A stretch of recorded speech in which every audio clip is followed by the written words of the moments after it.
Saudara Megawati Soekarnoputri kembali terpilih sebagai Ketua Umum PDI Perjuangan. PDIP juga menyebut mendukung pemerintahan dari luar ataupun bukan menjadi oposisi secara mutlak. Akan dibawa ke arah mana PDI Perjuangan setelah Kongres? Kami akan membahasnya bersama dengan Direktur Eksekutif Carta Politika, Yunarto Wijaya. Mas Toto, selamat petang. Selamat petang Mas Dipo. Siap. Mas Toto, Megawati Ya, kembali terpilih sebagai Ketua Umum. Hasto Kristianto sudah kembali setelah mendapat amnesti. Apakah PDIP akan melemah atau semakin kuat setelah Kongres ini? iya, paling tidak ketika kita melihat sebuah rentetan peristiwa yang kebetulan sekali ya waktunya bersamaan bagaimana proses amnesti dikeluarkan sehari sebelum Kongres dilakukan, kan bisa dilihat bahwa sebetulnya ada sebuah perundingan di panggung belakang dengan pihak Prabowo Subianto, pihak yang berkuasa saat ini.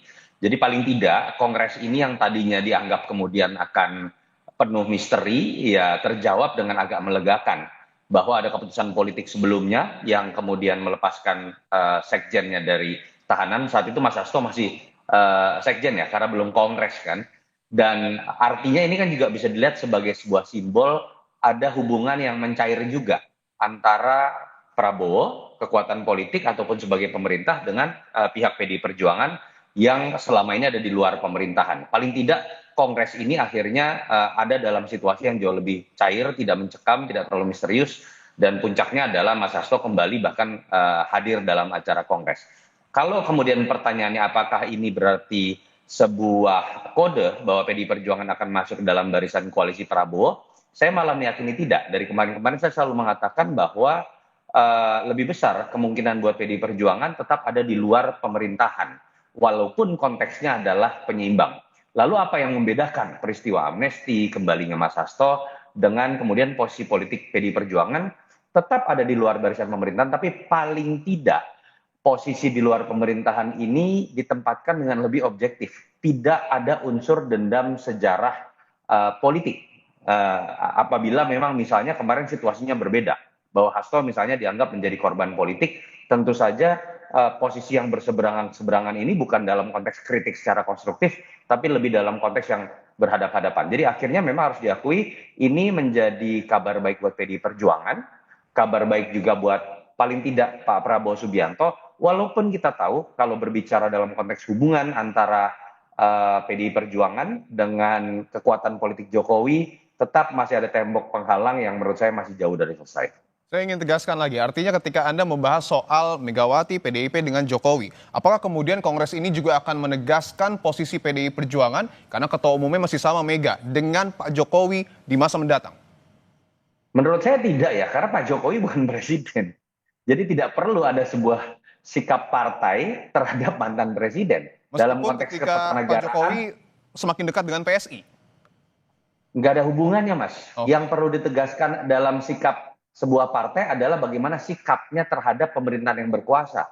Pak Jokowi bukan siapa-siapa lagi dalam konteks ketatanegaraan, sehingga menurut saya hal ini memang selayaknya tidak perlu dibahas, dan saya yakin tidak akan dibahas. Tapi dari rentetan peristiwa yang ada, menurut saya kita bisa menyimpulkan bahwa memang belum ada sebuah perkembangan terbaru. Mereka masih ada dalam posisi yang berhadapan-hadapan. Perkembangan terbaru itu adalah sebatas bahwa hubungan antara Prabowo dengan Mega semakin mencair, dan hubungan antara Gerindra dengan PDI juga semakin mencair, dan itu menurut saya sebuah konteks yang baik dalam konteks check and balances. Tetap yang ada di luar, tetap ada yang di luar pemerintahan, tapi bukan dalam konteks dendam sejarah politik, tapi karena memang proses check and balances itu yang menurut saya dibutuhkan. Oke. Kalau PDI Perjuangan malah masuk ke dalam barisan koalisi, menurut saya itu malah alarm atau lampu kuning buat demokrasi kita. Oke, saya ingin kembali kepada sosok Hasto Kristianto yang kemarin juga sudah diberikan amnesti, Mas Toto. Apakah kemudian dialog ataupun pemikiran bahwa ada situasi politisasi hukum yang kemudian menjerat Hasto Kristianto berikut juga dengan desakan PDIP ini harus betul-betul diungkap kepada publik?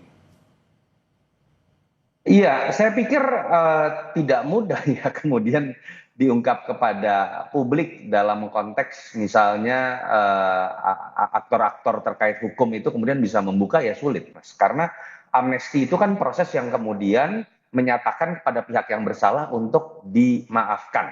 Dan kalau kita dengar alasan dari Menkumham juga memang lebih kepada unsur persatuan nasional, rekonsiliasi, dan lain-lain. Tetapi tanpa adanya pengungkapan itu pun, perbincangan yang ada di publik, dan saya pikir nggak bisa ya kita lihat berdiri sendiri hanya konteks Mas Hasto, hampir bersamaan juga dalam konteks Tom Lembong, memang terasa sekali ada nuansa politisasi, atau minimal ada proses hukum yang dirasakan janggal.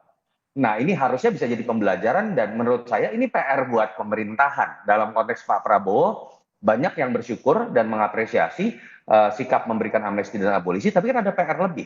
Artinya kan pemerintah dan presiden mengakui ada yang janggal dalam hal-hal yang dilakukan oleh entah hakim, entah itu dalam konteks ini adalah kejaksaan atau KPK yang masih ada dalam bingkai kenegaraan. Presiden tugas selanjutnya adalah memastikan dalam sistem hukum hal tersebut tidak terjadi lagi. Karena kalau nggak kasihan, presiden masa harus kemudian membiarkan situasi seperti ini, lalu kemudian dia harus obral yang namanya amnesti dengan abolisi, itu juga tidak sehat. Baik, terima kasih atas jawaban Anda, Direktur Eksekutif Carta Politika, Mas Yunarto Wijaya. Sehat-sehat selalu, Mas.